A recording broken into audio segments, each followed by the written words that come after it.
نحمده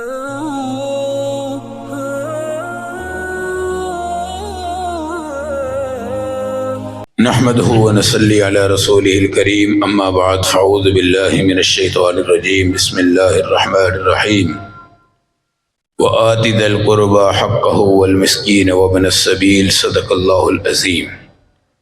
اللہ نے جو گھر آپ کو دیا ہے اور عارضی طور پہ آپ اس میں رہ رہے ہیں، سیمنٹ، بجری، ریت، سریا، لوہا، بجلی، سینٹری، یہ تمام وہی قسمیں ہیں جو بڑی کوٹھی میں ہو یا چھوٹی کوٹھی میں ہو، سوسائٹی میں ہو، کالونی میں ہو، محلے میں ہو، ان کی کوئی بھی حیثیت نہیں ہے۔ حیثیت صرف انسان کی ہے اور اخلاق کی ہے۔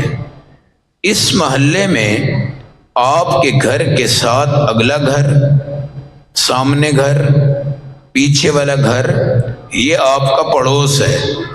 اللہ کے نبی کی، صحابہ کی کوشش یہ تھی کہ اگر یہ پڑوس ہمارا دنیا میں ہے تو یہ پڑوس ہمارا آخرت میں بھی ہونا چاہیے۔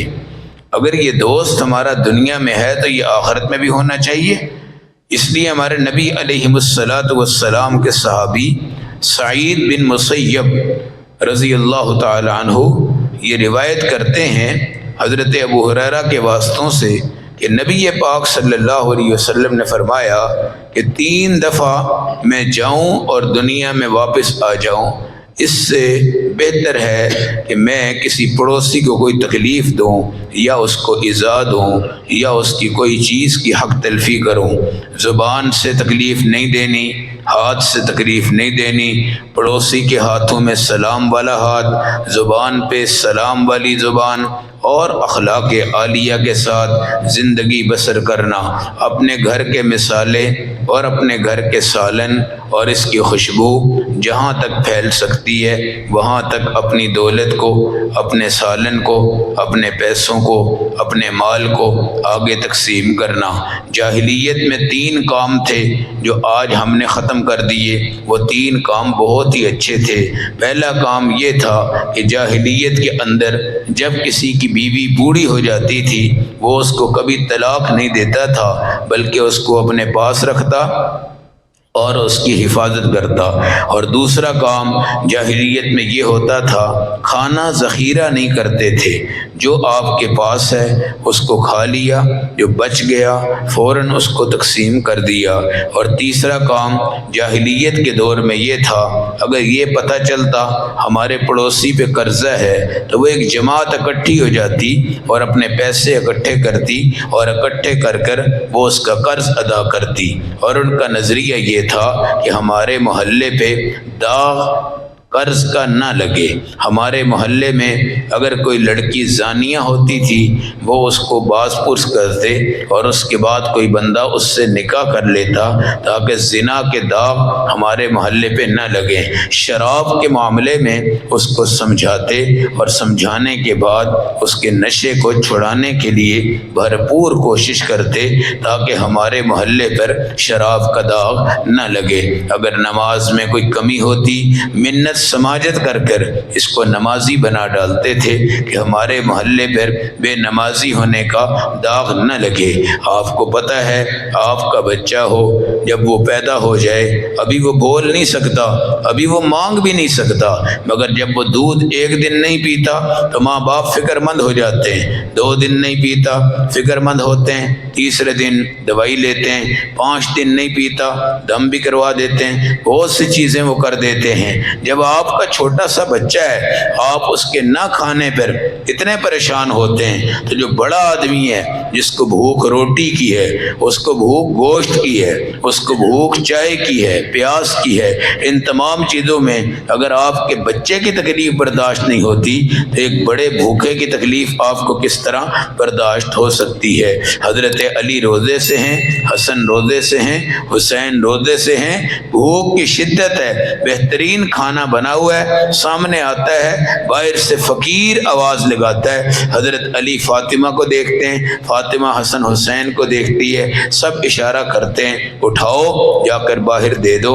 ہم کچھ بھی نہیں کھائیں گے، ان کو کھلائیں گے۔ اس لیے رمضان کی بہت بڑی نعمتوں میں سے ایک نعمت اپنے پڑوسی کو رمضان کا روزہ رکھوائیں، اپنے پڑوسی کو نمازی بنا ڈالیں، اپنے پڑوسی کو شراب سے ہٹا دیں، اپنے پڑوسی کو حرام سے ہٹا دیں، اور یہ کہیں کہ میں اپنے گھر کا محافظ نہیں ہوں، اپنے محلے کا محافظ ہوں، اور میری کوشش یہ ہے کہ اگر میں اوان مارکیٹ میں رہتا ہوں تو یہ علاقہ شراب سے پاک ہو جائے۔ لوگ کہتے ہیں ہم ملک کو سود سے پاک کریں گے۔ اگر ہماری ایک گلی بھی پاک نہیں ہو رہی تو آپ کا ملک کیسے پاک ہوگا؟ اور ہم شراب سے پاک کریں گے۔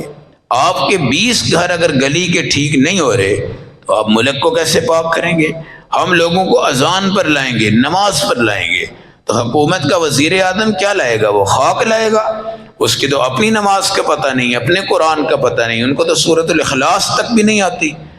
تو آپ نے حکومت کو نہیں دیکھنا، اپنی ذات کو، اپنی صفات کو، اپنے ایمان کو، اپنے اخلاق کو۔ رمضان اس کی بہترین مشق ہے، کیونکہ رمضان میں جو نماز نہیں پڑھتا آپ اس کو ریکویسٹ کر سکتے ہیں، یار روزے ہیں، ہمیں شرم آنی چاہیے بھائی، کوئی کھا رہا ہے ریکویسٹ کر سکتے ہیں۔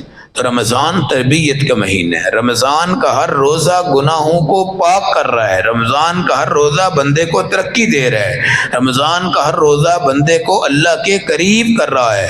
اگر ہم پھر بھی جوں کہ تو ہیں، بے شک بھوکے بھی ہیں، پیاسے بھی ہیں، سحری بھی ہے، افطاری بھی ہے، اللہ کی قسم یہ روزہ ہمارا قبول نہیں ہو رہا، ورنہ روزہ قبول ہو جائے تو دنیا میں انقلاب پیدا ہو جاتا ہے، دنیا میں انقلاب پیدا ہو جاتا ہے۔ اب لوگ سمجھتے ہیں یار میری تو حالت وہی ہے، میری تو نماز وہی ہے، میرا تو عقیدہ وہی ہے، میرا تو نظام وہی ہے۔ تو اللہ ہم سب کو اس روزے کی اور روزے کی صفات کو ملحوظ خاطر رکھ کر امت کے اوپر اس کی محنت کرنے کی توفیق عطا فرمائے۔